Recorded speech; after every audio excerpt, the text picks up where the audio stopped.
दोस्तों नमस्कार। Study with प्रकाश साठ डूंगरपुर मेरे YouTube चैनल में आपका स्वागत है। हम लोग जो है आजकल पढ़ रहे हैं सब्जेक्ट वर्ब एग्रीमेंट, और आज हम पढ़ने जा रहे हैं इसकी एक्सरसाइज के बारे में। टॉपिक हमने पूरा पढ़ लिया था, अब कुछ एक्सरसाइज करते हैं कि आप लोगों को इन एक्सरसाइज को कैसे करना है, कैसे सीखना है, कैसे याद रखना है, कितना पढ़ने की जरूरत है, वो आप उससे अपने आप की जांच कर सकते हैं। शुरू करते हैं। सब्जेक्ट वर्ब एग्रीमेंट 5वां भाग है उसका, और एक्सरसाइज पे लिए। दोस्तों आप इसको वीडियो को यहाँ पर पॉज कर दें या फिर इसका स्क्रीनशॉट ले लें।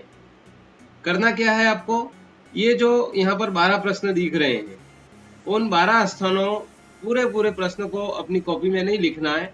एक नोटबुक और पेन ले लें और उसके साथ में एक एक प्रश्न को पढ़ते हुए केवल उसका उत्तर ही लिखें, आंसर ही लिखें। पहला तो इज या आर कौन सा आएगा दोनों में से, वो एक, फिर दूसरा, तीसरा, इस तरीके से इनका केवल उत्तर वीडियो को पॉज करके या स्क्रीनशॉट लेकर के इनके उत्तर एक बार आपकी तरफ से लिख लें। फिर उसके बाद आगे इसका सॉल्यूशन मैं बता रहा हूँ, उसके आप मिलान करिएगा और अंत में आप आपका स्कोर चेक कर सकते हैं।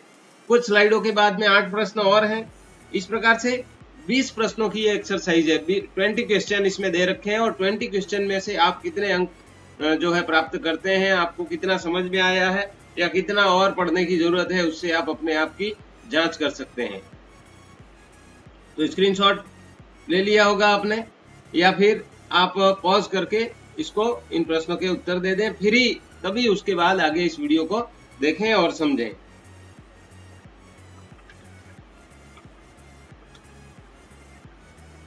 अब आपके उत्तरों का आप यहां से मिलान कीजिए।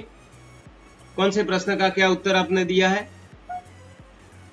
पहला है the book on the table mine is और आर।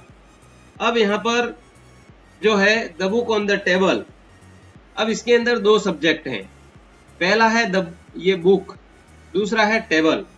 ये दोनों सब्जेक्ट हैं और इन दोनों सब्जेक्ट के बीच में प्रीपोजिशन का प्रयोग किया गया है। ध्यान रखना है कि 2 सब्जेक्ट हैं, एक बुक है और एक टेबल है, दोनों के बीच में प्रीपोजिशन का प्रयोग किया गया है। और आने वाले जो सब्जेक्ट है, जो हमारे ये पहले वाला जो सब्जेक्ट है, उसके अनुसार हम वर्ब का प्रयोग करते हैं इसके अंदर। जब 2 सब्जेक्ट हों और उनके बीच में क्या प्रपोजिशन का प्रयोग किया गया हो, तो पहले वाला जो सब्जेक्ट है द बुक, उसके अनुसार हम वर्ब का प्रयोग करते हैं। तो यहाँ पर हमारा आंसर इसलिए हो जाएगा is. The book on the table is mine. जो किताब पुस्तक टेबल पर पड़ी है वह मेरी है, मेरी है। हिंदी में आपको ऐसे ही पता लग जाएगा, जो पुस्तक टेबल पर पड़ी है वो मेरी है, यानी एक वचन है। The books on the table mine. अब यहाँ पर भी देख लीजिए, 2 शब्द है बुक्स और टेबल, और उन दोनों के बीच में प्रीपोजिशन है। तो हम पहले वाले सब्जेक्ट के अनुसार यहाँ पर भरेंगे।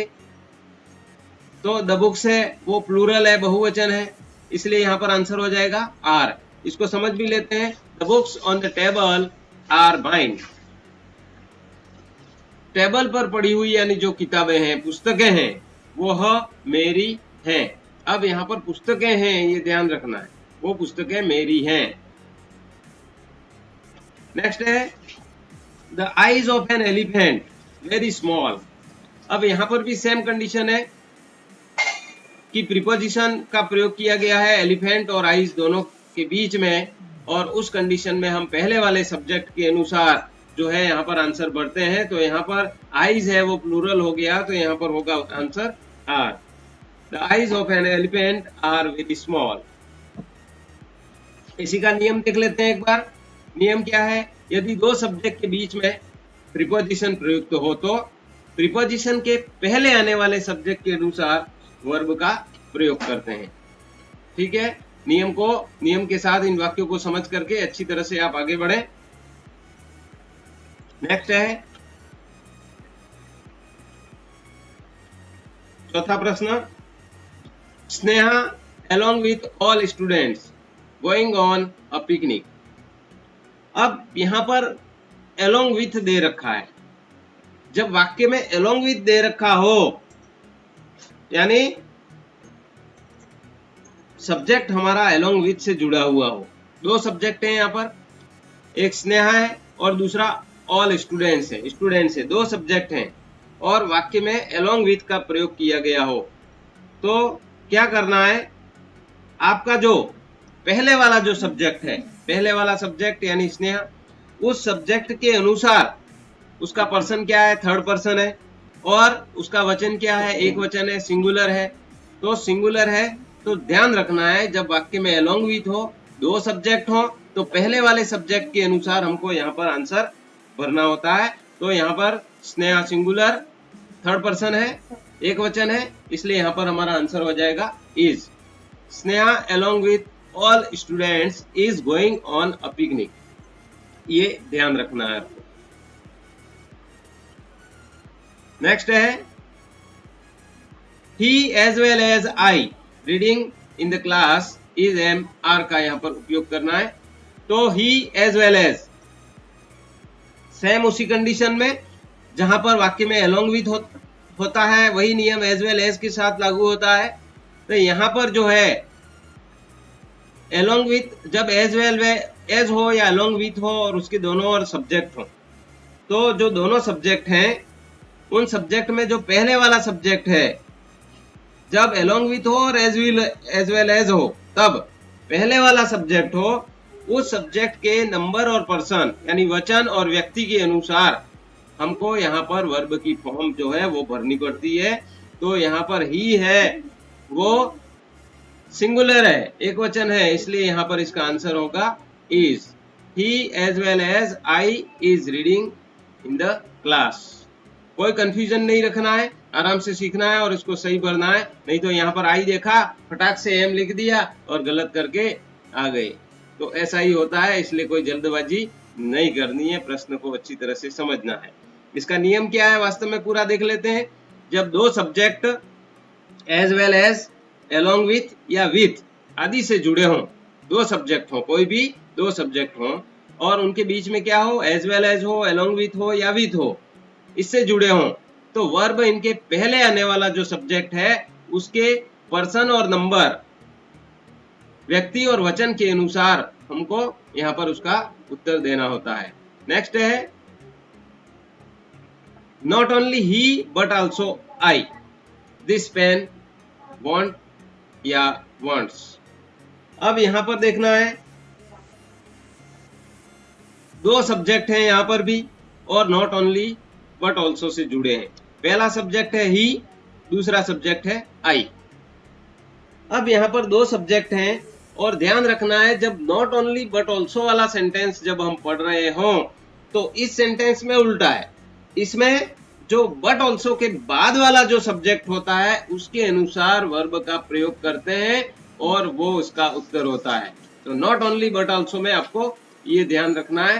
तो यहाँ पर आई के अनुसार हम प्रयोग करेंगे, आई को एज ए प्लूरल सब्जेक्ट की तरह ट्रीट किया जाता है, तो यहाँ पर आई है वो उसके साथ हम प्रयोग करेंगे वांट का। तो not only he but also I want this pen, केवल वो ही नहीं मुझे भी यह पेन चाहिए या मैं भी यह पेन चाहता हूं, वही नहीं मैं भी ये पेन चाहता हूं। नेक्स्ट है not only Preeti but also other students laughing. अब यहां पर भी नॉट ओनली बट ऑल्सो में वही ध्यान रखना है, नॉट ओनली बट ऑल्सो लिखा हुआ है, दो सब्जेक्ट हैं प्रीति और स्टूडेंट्स, लेकिन बट ऑल्सो में बट ऑल्सो के बाद वाला जो सब्जेक्ट है उसके अनुसार हमारा आंसर होता है। तो यहाँ पर अदर स्टूडेंट्स बहुवचन है, यहाँ पर प्लूरल वर्ब है, प्लूरल सब्जेक्ट है, तो प्लूरल वर्ब का उपयोग करेंगे यहाँ पर, तो हो जाएगा स्टूडेंट्स है इसलिए यहाँ पर आर हो जाएगा। Not only Preeti but also other students are laughing, केवल प्रीति ही नहीं दूसरे विद्यार्थी भी हंस रहे हैं। नेक्स्ट है, अब इसका नियम देख लेते हैं, वास्तव में नियम क्या है। रोल जब दो subject not only but also say जुड़े हों, दो सब्जेक्ट हो कोई भी not only but also say जुड़े हों, तो बट ऑल्सो के बाद वाले बाद जो सब्जेक्ट का प्रयोग किया गया है उसके अनुसार हम वर्ब का प्रयोग करते हैं। नेक्स्ट है more than one boy found guilty was या वर। अब ध्यान रखना है जब वाक्य में मोर देन दिया हुआ हो तो मोर देन के बाद जो सब्जेक्ट आया है वो क्या है, वो आपको ध्यान रखना है। उसके बाद जो सब्जेक्ट दिया है वो सिंगुलर है या प्लूरल है वो देखना है आराम से। पहले तो मोर देन को एक शब्द पूरा मान लेना है यहाँ पर, उसके बाद सब्जेक्ट सिंगुलर है या प्लूरल है वो देखना है। मोर देन को इस सब्जेक्ट के साथ नहीं जोड़ना है। मोर देन वन, एक से अधिक, बहुवचन, तो ऐसे गलत हो जाएगा। मोर देन के बाद क्या है वो देखना है। तो यहाँ पर वन बॉय है और वो सिंगुलर है, एक वचन है, इसलिए यहाँ पर सिंगुलर सब्जेक्ट के साथ में सिंगुलर वर्ब का उपयोग करेंगे तो आंसर हमारा वॉज हो जाएगा। More than one boy was found guilty, एक से अधिक लोग जो है दोषी पाए गए या उन्होंने अपना दोष जो है वो दोषी थे। नेक्स्ट है more than 100 boys present was या वर। अब यहाँ पर भी मोर देन को एक पूरा सब्जेक्ट एक ही वर्ड मान लेना है और उसके बाद 100 बॉयज लिखा हुआ है। अब यहाँ पर यानी एक से ज्यादा है। अब ये बहुवचन है, प्लूरल है, प्लूरल सब्जेक्ट है, तो यहाँ पर उसके अनुसार हम प्रयोग करेंगे वर का। तो more than 100 boys were present, 100 से अधिक लड़के उपस्थित थे। इसी का नियम फिर देख लेते हैं। यदि मोर देन के बाद सिंगुलर सब्जेक्ट हो तो वर्ब सिंगुलर होती है और प्लूरल सब्जेक्ट हो तो वर्ब प्लूरल होती है। नेक्स्ट है I who your friend will go with you is am are. अब यहां पर जो है जब रिलेटिव प्रोनाउन होता है और उसके पहले कोई सब्जेक्ट होता है तो वो एंटीसीडेंट कहलाता है। यानी जब आई है वो हमारा यहाँ पर एंटीसीडेंट है, उसके बाद रिलेटिव प्रोनाउन, और जो हमारा ये जो एंटीसीडेंट है उसी के अनुसार ये रिलेटिव प्रोनाउन दिया जाता है प्रश्न में। अब इसका जो नंबर हो और पर्सन हो, जैसे आई है यहाँ पर, इसका जो नंबर हो और पर्सन हो, जो व्यक्ति हो या वचन हो, उसी के अनुसार जो है हमें यहाँ पर वर्ब का प्रयोग करना है। तो I who your friend will go with you is am are. तो आई के साथ क्या लगता है? एम, तो यहाँ पर हम एम का प्रयोग करेंगे। I who am your friend will go with you. I जो मैं जो तुम्हारा मित्र हूं, विल गो विथ यू तुम्हारे साथ चलूंगा। नेक्स्ट है he who your friend will read with me. अब यहाँ पर भी देख लें, ही हमारा एंटीसीडेंट है, ये जो सब्जेक्ट है उसी के अनुरूप ये हु का प्रयोग किया गया। ये रिलेटिव प्रोनाउन है और रिलेटिव प्रोनाउन के पहले जब इस तरह का कोई एंटीसीडेंट आ जाता है तो उसी के अनुरूप उसके सब्जेक्ट, उसके वचन, उसके पर्सन के अनुसार यहाँ पर हम आंसर देते हैं। तो ही के साथ में यहाँ पर लगेगा इज। तो he who is your friend will read with me. तो वह जो तुम्हारा मित्र है, विल रीड विथ मी, मेरे साथ पढ़ेगा। I bought the bike which very costly was या वर। अब यहां पर देखना है कि जो रिलेटिव प्रोनाउन के पहले का सब्जेक्ट है वो ध्यान रखना है। यहां पर हमारा जो रिलेटिव प्रोनाउन है वो विच है और उसके पहले वाला सब्जेक्ट बाइक है। अब यहां पर आगे ये आई से इसका मतलब नहीं लेना है। I bought the bike which, bike which, bike जो, यानी ये जो रिलेटिव प्रोनाउन है उसके पहले जो यूज किया गया है यहाँ पर, उसके अनुसार हमें यहाँ पर आंसर देना है। आई बॉट द बाइक विच, अब द बाइक है वो सिंगुलर है तो सिंगुलर वर्ब क्या हो जाएगी? वॉज। तो I bought the bike which was very costly, मैंने बाइक खरीदी जो बहुत महंगी थी। नियम देख लेते हैं उसका क्या है। एंटीसीडेंट वह शब्द जिसके बाद मुख्यतः रिलेटिव प्रोनाउन आता है, का जो नंबर व पर्सन होता है वही उसके रिलेटिव प्रोनाउन का होता है तथा वर्ब उसी के अनुरूप होता है। अब देखें, एंटीसीडेंट वह शब्द जिसके बाद मुख्यतः रिलेटिव प्रोनाउन आता है। जैसे यहाँ पर बाइक ही ले लिया और वह शब्द जिसके बाद में मुख्यतः रिलेटिव प्रोनाउन होता है, तो ये बाइक है, उसके बाद में रिलेटिव प्रोनाउन आ गया विच, तो ये बाइक है वो क्या हो गया, एंटीसीडेंट का जो नंबर, अब बाइक का जो नंबर है वचन है, एक वचन, बहुवचन, सिंगुलर, प्लूरल, और person, first person, second person, third person जो भी है यहाँ पर, तो द बाइक है वो यहाँ पर थर्ड पर्सन में आता है, वही उसके रिलेटिव प्रोनाउन का होता है। अब द बाइक है उसी के अनुसार ये विच है वो रिलेटिव प्रोनाउन का उपयोग किया गया है यहाँ पर, तथा वर्ब उसी के अनुरूप प्रयुक्त होती है। अब द बाइक के अनुरूप ही वर्ब अपने यहाँ पर, ये सिंगुलर है इसलिए यहाँ पर हमने सिंगुलर वर्ब का उपयोग किया। नेक्स्ट है, अब आप इन 13 से 20 प्रश्न का स्क्रीनशॉट ले लें या फिर यहाँ पर वीडियो को पॉज कर दें। पॉज करके इन 13 से 20 प्रश्नों का आंसर अपनी नोटबुक में लिखें, वीडियो पॉज कर लें या फिर स्क्रीनशॉट ले लें। ओके, ले लिया। अब इन प्रश्नों का आप उत्तर देख लें, एक बार पूरा अपनी तरफ से उत्तर दे दें, उसके बाद ही आप आगे का वीडियो देखें और अपने आप को जांच करें कि इन 20 प्रश्नों में आपने कितने राइट किए हैं, और उसके अनुसार आपको ये पता चल जाएगा कि आपको टॉपिक कितना समझ में आया है, या फिर सब्जेक्ट वर्ब एग्रीमेंट के वीडियो है वो वापस देखने की जरूरत है। अगर आप इस तरीकों को सही तरीके से अगर अपनाते हैं तो आप इस टॉपिक को हमेशा के लिए बहुत अच्छे से सीख जाएंगे, आपके कभी कोई गलती नहीं होगी। तो शुरू करते हैं आगे का।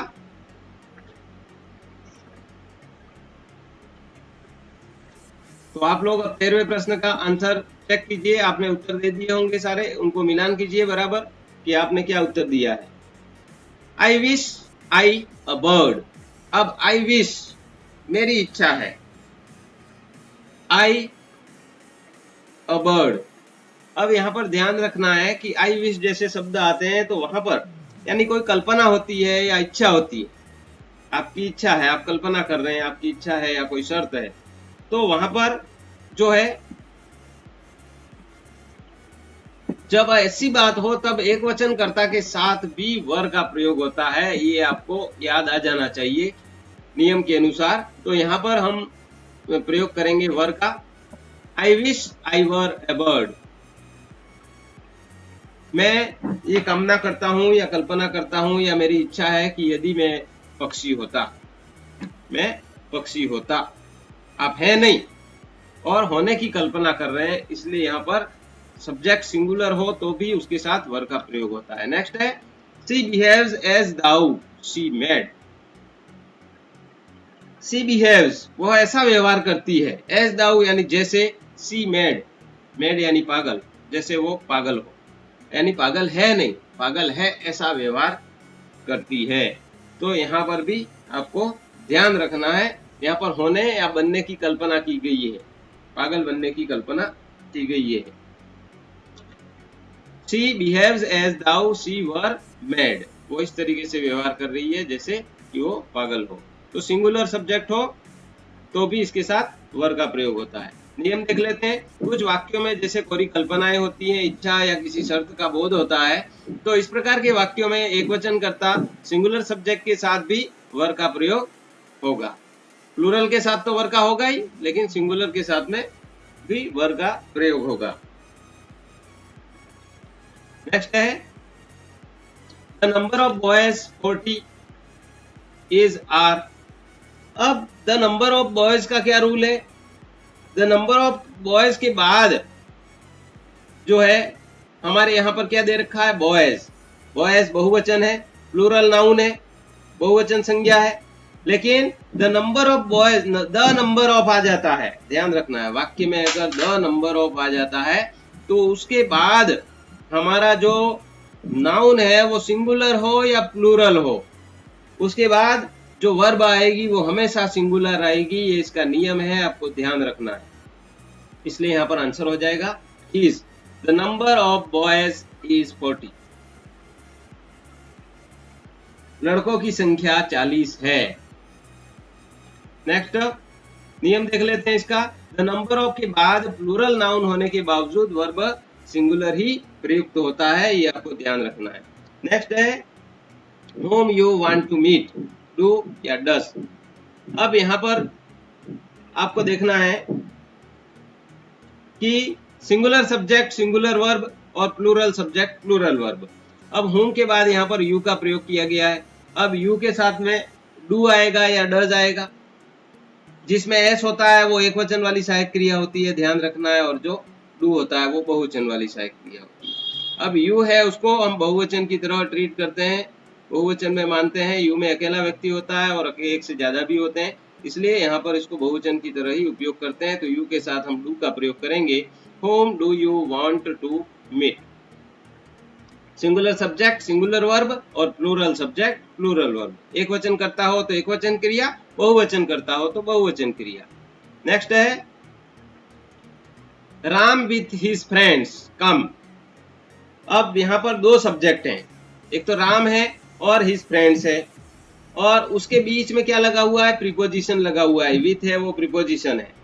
तो अब इस प्रीपोजिशन को क्या करेंगे, प्रीपोजिशन जब होता है, ध्यान रखना है, दो सब्जेक्ट हो हिज फ्रेंड्स और राम, इस तरीके से दो सब्जेक्ट हो और बीच में प्रीपोजिशन हो, तो जो पहले आने वाला जो सब्जेक्ट होता है उसी के अनुसार हम वर्ब का प्रयोग करते हैं। ध्यान रखना है, दो सब्जेक्ट हो, उनके बीच में प्रीपोजिशन हो, तो जो पहले वाला सब्जेक्ट है उसके अनुसार हम यहाँ पर इसका प्रयोग करते हैं।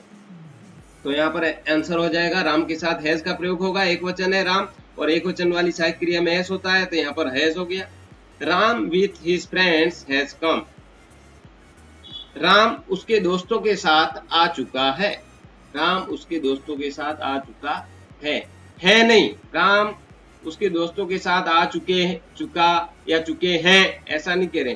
राम उसके दोस्तों के साथ आ चुका है, एक वचन यहाँ पर हिंदी में पढ़ने से भी हमको पता लग जाता है, तो इसलिए ये सिंगुलर होता है। नेक्स्ट है all his friends with Ram already come, has और have. All his friends with Ram, अब यहाँ पर all his friends with Ram already come, Ram उसके सभी दोस्तों के साथ आ चुका है। यहाँ पर भी अब अर्थ यही है, ध्यान रखना, यहाँ पर भी अर्थ यही निकलता है, लेकिन अपन को ये नियम भी ध्यान रखना पड़ेगा कि जब वाक्य में दो सब्जेक्ट हो और उनके बीच में क्या हो, प्रेपोजिशन हो, तो पहले वाला जो सब्जेक्ट है उसके अनुसार हम यहाँ पर आंसर देते हैं। तो ऑल हिज फ्रेंड्स है वो प्लूरल है, इसलिए यहाँ पर हो जाएगा have. All his friends with Ram have already come. नियम देख लें, यदि दो सब्जेक्ट के बीच में प्रेपोजिशन प्रयुक्त हो तो प्रेपोजिशन के पहले आने वाले सब्जेक्ट के अनुसार वर्ब का प्रयोग होता है। दोस्तों, सब्जेक्ट वर्ब एग्रीमेंट बहुत ही महत्वपूर्ण टॉपिक है। आप इसको सीख जाएंगे तो ये बहुत ही ज्यादा आपके काम का है, दूसरी चीजों में आपको बहुत मदद करेगा। इसलिए आप इस टॉपिक को अच्छे से सीखें और जरूरत पड़े तो उसको दोबारा से देखें, 2-3 बार देखें, 7 दिन में इसको हो सकता है तो रिवाइज कर लें, क्योंकि अंग्रेजी ऐसा विषय है जिसको अगर बार बार पढ़ा जाए, बार बार देखा जाए, तभी हम उसको अच्छी तरह से सीख पाते हैं। नेक्स्ट है nothing but roses seen here. अब क्या है कि जब वाक्य में नथिंग बट दिया हुआ हो, वाक्य में अगर नथिंग बट आ जाता है तो ध्यान रखना है कि नथिंग बट के बाद का सब्जेक्ट अगर एक वचन हो या बहुवचन हो, सिंगुलर हो या प्लूरल हो, उसके बाद हमेशा जो हम वर्ब का प्रयोग करते हैं वो सिंगुलर ही होती है। ये आपको पूरी तरह से दिमाग में बिठा देना है। अगर वाक्य में नथिंग बट होता है, उसके बाद का जो हमारा नाउन है वो सिंगुलर हो या प्लूरल हो, एक वचन हो या बहुवचन हो, उसके बाद हम सिंगुलर वर्ब का ही प्रयोग करते हैं। तो nothing but roses is seen here. तो नियम इसका देख लेते हैं। नथिंग बट के बाद आने वाला नाउन सिंगुलर हो या प्लूरल हो, उसके बाद आने वाला वर्ब हमेशा सिंगुलर ही होता है। नेक्स्ट है सी नॉट वर्क हार्ड, नीड्स या नीड। अब यहाँ पर ये ध्यान रखना है कि नीड और डेयर दो हमारे ऐसी ये जो वर्ब हैं जो सिंगुलर के साथ में भी काम आती है और प्लूरल के साथ में भी वही रहती है। यहाँ पर कोई एस और ईएस का कोई मतलब नहीं है। तो सी है, इसके साथ हम यहाँ पर नीड का प्रयोग करेंगे। She need not work hard, उसे कठिन परिश्रम करने की जरूरत नहीं है, आवश्यकता नहीं है। नियम देख लो इसका एक बार। दो वर्ब्स डेयर नॉट या नीड नॉट ऐसे वर्ब हैं जो एक वचन कर्ता सब्जेक्ट के साथ भी बहुवचन प्लूरल के रूप में ही प्रयुक्त होते हैं। यानी डेयर नॉट और नीड नॉट जो है वो सिंगुलर हो या प्लूरल हो, सबके साथ एज इट इज ही प्रयुक्त होते हैं। नीड है तो यहाँ पर उसके अंदर एस वगैरह नहीं लगता है। दोस्तों, आपने इन 20 वाक्यों को अवश्य हल किया होगा, और हल किया है तो 20 में से आपको कितने अंक प्राप्त हुए आप ये देख लें कि आपने अब आपके वाक्यों को आपने चेक कर लिया होगा, आप कितने गलत हो गए, कितने राइट हुए। अगर 15 से अधिक आपके वाक्य अच्छे हैं, राइट हैं, तो आपने बहुत अच्छा प्रयास किया है। आपका प्रयास है वो बहुत अच्छा है, आप लगभग अच्छी तरह से सीख गए हैं। और 15 से 20, 15 से कम हो और 20 से अधिक हो तो आपका प्रयास है वो अच्छा है। आप चाहे तो और इसको देख करके और अपने आप में अच्छा सुधार कर सकते हैं। परंतु अगर 10 से कम अगर आपको अंक प्राप्त हुए हैं तो सब्जेक्ट वर्ब एग्रीमेंट के चारों भाग को एक बार पुनः देखकर दोबारा प्रयास करें और इसको अच्छी तरह से अपने दिमाग में क्लियर कर लें। अब ये पढ़ना नहीं पढ़ना सब आपके हाथ में है। अगर आप पढ़ना चाहते हैं, वास्तव में अंग्रेजी अच्छी सीखना चाहते हैं, तो आपको अगर ज़रूरत है तो आपको इन वीडियो को दोबारा देख करके सीखना पड़ेगा। मैंने अच्छे से अच्छे सिखाने का प्रयास किया है। कोई कमी रहती है तो मैंने एक्सरसाइज में पूरी कर दी है, आप इसलिए कोई चिंता नहीं करें। और इन वाक्यों को अच्छी तरह से चेक करके अगर आपके अंक कम है तो पुनः पढ़ लें, आपको निश्चित रूप से समझ में आ जाएगा और याद हो जाएगा। इसलिए आपका ये एक तरह से आप खुद को स्व मूल्यांकन करना है। दोस्तों, ये था अपना आज का video class 9 and other, specially 9 के सिलेबस में है, लेकिन ये हर एक स्टूडेंट के लिए काम का है जो चाहे कोई भी एग्जाम की तैयारी कर रहा हो। अंग्रेजी ऐसा विषय है जो हर एक एग्जाम में बहुत उपयोगी होता है। कक्षा 9 से 12 या फिर रीट हो या बीएसटीसी यानी डीएलएड हो, पीटीईटी हो, आरपीएससी हो, पटवारी हो या किसी भी प्रकार का कोई भी अन्य एग्जाम हो, पुलिस कांस्टेबल वगैरह, तो उन सब में जिसमें अंग्रेजी एलडीसी, जिसमें अंग्रेजी के बारे में पूछा जाता है, अगर ये टॉपिक आपको अच्छी तरह से क्लियर है तो आप बहुत अच्छा कर सकते हैं। दोस्तों, आप मेरे फेसबुक पेज को भी लाइक कर सकते हैं। फेसबुक पेज का नाम है study with Prakash sir Dungarpur, और study with Prakash sir Dungarpur नाम से ग्रुप भी बना हुआ है, इसको आप ज्वाइन करें, मेरे ग्रुप में शामिल हों और उस ग्रुप को भी शेयर करें, अधिक से अधिक लोग उससे जुड़ें। दोस्तों, वीडियो अच्छा लगा हो तो लाइक करें, शेयर करें अपने दोस्तों को ताकि वे भी सीखें और आगे बढ़ें अपने जीवन में। सब्सक्राइब करें, बेल आइकन दबाएं और बेल के साथ ऑल पर क्लिक करना नहीं भूलें ताकि मेरे हर एक वीडियो की जानकारी तभी आपको मिल पाएगी, अन्यथा आपको तुरंत जानकारी नहीं मिल पाएगी। इसको करना नहीं भूलें। और एक बात बता देता हूं कि वीडियो के अंत में जो मेरी स्क्रीन पर यहाँ पर अभी जो आएगा उसके अंदर उससे संबंधित जो भी सब्जेक्ट है, जैसे सब्जेक्ट वर्ब एग्रीमेंट पढ़ रहे हैं तो उससे संबंधित टॉपिक है वो यहाँ पर स्क्रीन पर आपको दिख जाएंगे। उस पर क्लिक करेंगे आप तो वहीं से आप उसके दूसरे वीडियो देख सकते हैं। इस बात का भी आप ध्यान रखें। दोस्तों, कोरोना इस वैश्विक महामारी में आप लोग अपने स्वयं का ध्यान रखें, अपने परिवार का ध्यान रखें, घर में बड़े बुजुर्ग हैं, छोटे बच्चों का ध्यान रखें और अनावश्यक घर से बाहर नहीं निकलें। मास्क का उपयोग करें, सैनिटाइजर का उपयोग करें, हाथ आवश्यकता जब आधे घंटे में जब भी आप बाहर जाएं या कहीं भी जाएं, हर आधे घंटे में हाथ को अच्छी तरह से साबुन से 20-25 सेकंड तक धोएं। अपने घर में रहें, स्वस्थ रहें, सुरक्षित रहें।